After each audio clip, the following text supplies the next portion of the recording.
जर या दोन्ही पत्त्यांवरती डीडी देसाईचं ऑफिस नाहीये, मग डीडी देसाई आहे तरी कुठे की डीडी देसाई अस्तित्वातच नाहीये?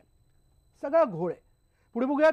गोव्याचे मुख्यमंत्री आणि माजी संरक्षण मंत्री मनोहर पर्रीकर सध्या कर्करोगाशी झुंज देत आहेत. सध्या त्यांच्यावरती उपचार सुरू आहेत, पण त्यांची प्रकृती स्थिर असल्याची माहिती आता गोव्याच्या मुख्यमंत्री कार्यालयाने दिली आहे आणि त्यामुळे त्यांच्या प्रकृतीबद्दलच्या अनेक अफवा फेटाळण्यात आल्यात.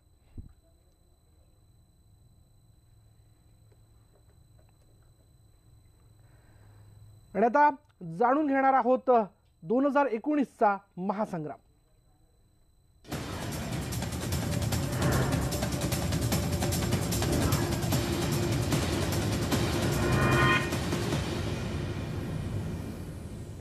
बारामतीत सुप्रिया सुळे यांच्या विरोधात उषा काकडेंना उमेदवारीची ऑफर देण्यात आली आहे. उषा काकडे या संजय काकडे यांच्या पत्नी आहेत. दरम्यान काँग्रेसच्या वाटेवर निघालेल्या काकडेंना भाजपने नवी ऑफर देऊ केली आहे, पण काकडेंना पुण्यातून उमेदवारी हवी होती. आता सुप्रिया सुळे यांच्या विरोधात उषा काकडे यांना उमेदवारीची ऑफर दिल्यामुळे पुण्यातला संजय काकडेंचा उमेदवारीचा प्रश्न निकाली निघण्याची अपेक्षा आहे.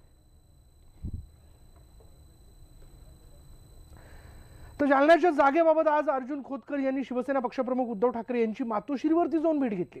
आजच्या ही बैठकीत जालन्याच्या जागेबाबत तोडगा निघालेला नाहीये, पण अर्जुन खोतकर यांचा बंडाचा पवित्रा मात्र कायमच आहे. जालन्याची जागा भेटल्याशिवाय समाधान कसं होईल असं ते यावेळी म्हणालेत. दरम्यान उद्या औरंगाबादमध्ये एक बैठक होणार आहे आणि या बैठकीला मुख्यमंत्रीही उपस्थित असणार आहेत. लढण्याबाबत मी आज अंतिम प्रस्ताव दिलाय, मात्र उद्याच्या बैठकीत अंतिम निर्णय होणार असल्याचं खोतकर म्हणालेत. समाधान तर सीट भेटल्याशिवाय समाधान कसं होईल?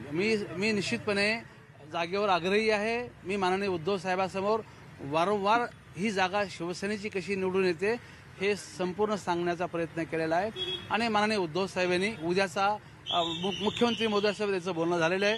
मुख्यमंत्री महोदय आणि उद्धव साहेब उद्या निर्णय घोषित करतील. दरम्यान आज पंकजा मुंडे यांनीही मातोश्रीवर उद्धव ठाकरे यांची भेट घेतली आणि यावेळी उद्याच्या कार्यक्रमाबाबत चर्चा केल्याचं पंकजा मुंडे यांनी सांगितलं. पाहूयात त्या काय म्हणाल्यात. मी मराठवाड्याची समन्वयक आहे. उद्या मराठवाड्यामध्ये सन्माननीय मुख्यमंत्री आणि उद्धवजी ठाकरे आणि यांची सभा आहे. त्या संदर्भामध्ये मी चर्चा करायला आणि उद्धवजींच्या सोबत उद्याच्या कार्यक्रमाची आणि काही आमच्या राजकीय चर्चा करण्यासाठी आले होते.